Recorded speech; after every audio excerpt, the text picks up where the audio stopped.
today we got to play a Kickstarter preview, actually. F1 Roll and Race. So this one is live right now on Kickstarter. Yeah, so this one, we're a little behind. Well, it's up until July 8th, so there's still 28 days left as of right now. So we're not that behind. No. And it was mostly my fault. Okay, so this game is a roll and write. We actually roll dice. That's a good thing to do in roll and write. And it's a racing game. So, before we get into it, don't forget to hit that subscribe button and that notification bell because board games are amazing. And that's what we do here at Legends of Nirvana. All right, Randy, tell us more about Roll and Race.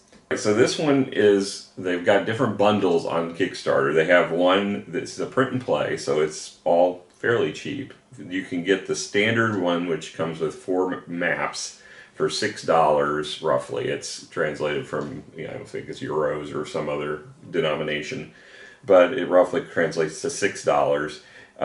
You have the World Circuit expansion, which can be added on, and the two together is $10. Or they have a bundle that has the F1 World Circuit Renters, which was the last print and play, and then Renters Parking, which is the expansion for it, and a game called Aquarius, all of which are print and play. And that bundle is $18. And if you want everything, they've got that with From Earth to the Moon and Off Plan, which are 2 other titles from this designer. And that whole suite is $24, which is less than the price of a normal game. But, it is print and play, so you do have to fork out the money for the paper and the ink. Yeah. And the dice. Yeah. In this case, you do need 3D6s. different colors of dice, and they're all just, you need as many as you have players, plus 1. So, okay. We had 2 players we played, so we had 3. And you, obviously, you need 3 colors. 1 red, 1 green, and a couple of white. That's the ideal. I mean, the red is basically the bad, the green is the good, and the white are neutral in essence. So you want to have at least some way to denominate those, and the red and green are the colors they use on the board, so I matched them. We have a plethora of dice at the house. Yeah. All right, so let's get started on how to play the game. Okay, so you're going to draw a circle on so there is the starting line. You're either going to draw a circle around where you're going to start. Now, you don't have to do that until the first player rolls their dice. If I'm going to be the first player, I'll just end up rolling the dice. Now, I get to choose between these 3 dice. Now, once I choose it, the other person cannot choose it, so just kind of be aware. If I choose the green, I get a bonus. If I choose a red, I actually get a penalty. So, I'm going to look, and actually, I'm going to start at the 5, which I'm going to draw a circle around because this is the first time around. And then my speed will be based off of my character card, which is this one right here. I actually have 2 speeds, so I can go up to 2 spaces. And within that 2 spaces, there is that 5. And because I'm choosing the green one, I do get the ability to circle a green 5. So that means if I choose a 5 again, I actually can increase my speed by 1, which means it can be within 3. Before we got started, there could have actually been damage to your car. I'm not sure why you would go on a race circuit with a damaged vehicle, but that's what we do here.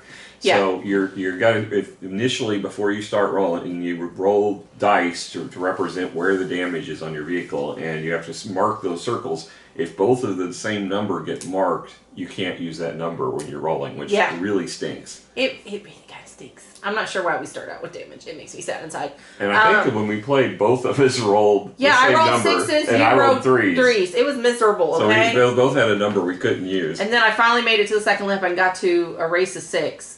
And then I used it twice, and then I had to kill it again because of what was rolled. All right. So anyway, I picked, but also notice that I do have a special ability down here that I can use. Once per lap. 1 per lap. You can tap it. I didn't ever use mine, I don't think. Just because, I don't know. That's probably why you were so ahead of me. I never used mine. Oh.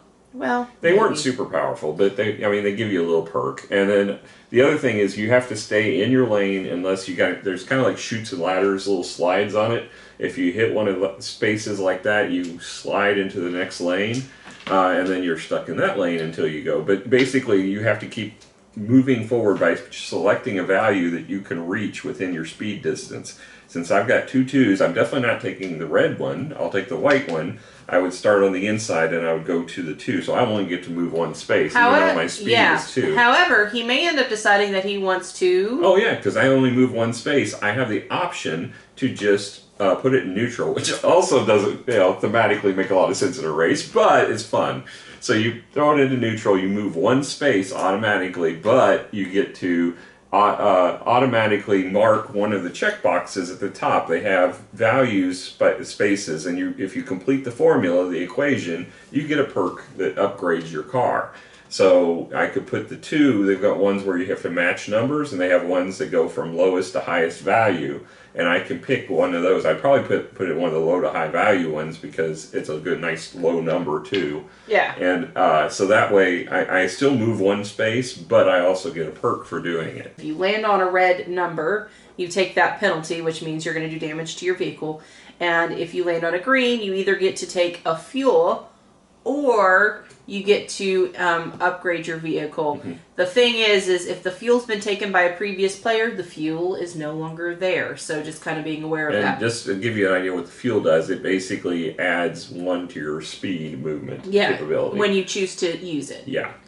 Which was super helpful to me because like sometimes you roll and where especially that second lap, you've already been to certain places. Yeah. And so you're kind of really restricted. Yeah, you get to move faster because that's the other piece. When you come around for your second lap, you don't count the space you've already been. And that's why you're circling them. And then on your second lap around, you need to X the numbers. That you land on, yeah. So you're going to skip all those circles in your movement so it can increase your speed in theory. Right. Because you already know the terrain, I guess. I don't know. So yeah. Overall, I actually thought it was a fun little rolling race. Like, it was cute. It was fine. Yeah, I mean, as far as, it's not a real heavy one, but it had more meat to it than a lot of the basic rolling rights out there. And, as far as, we like the meatier, heavier rolling rights. Adrian's Wall is our favorite of all time, even though it's a flipping right technically. But, this definitely is more towards, like, the Three Sisters type, if you like that. It's not, again, quite as heavy as Three Sisters even, but if you like the meatier ones, you don't like the super mega lucky box simplicity ones, or even the welcome twos. That's but I will point out though that you don't have to play it meaty. You could just pick your dice and keep going, right? So if you are a younger player or maybe not as experienced, that functionality's there, but if everyone just trying to get to the end of the race, you know what I'm saying? So depending on level, you can play it how you want to play it. Overall, I liked it. Yeah, I think it's definitely one you should check out if you like the ones that are slightly heavier than the light entry-level die rolling games. I think this one will meet that need for you. So it's definitely one that piqued our interest when we played it. Yeah, I know. I was pleasantly surprised. All right, guys. Well, thank you so much for joining us, and hopefully you'll come hang out with us again. We'll catch you guys later. Bye. Bye.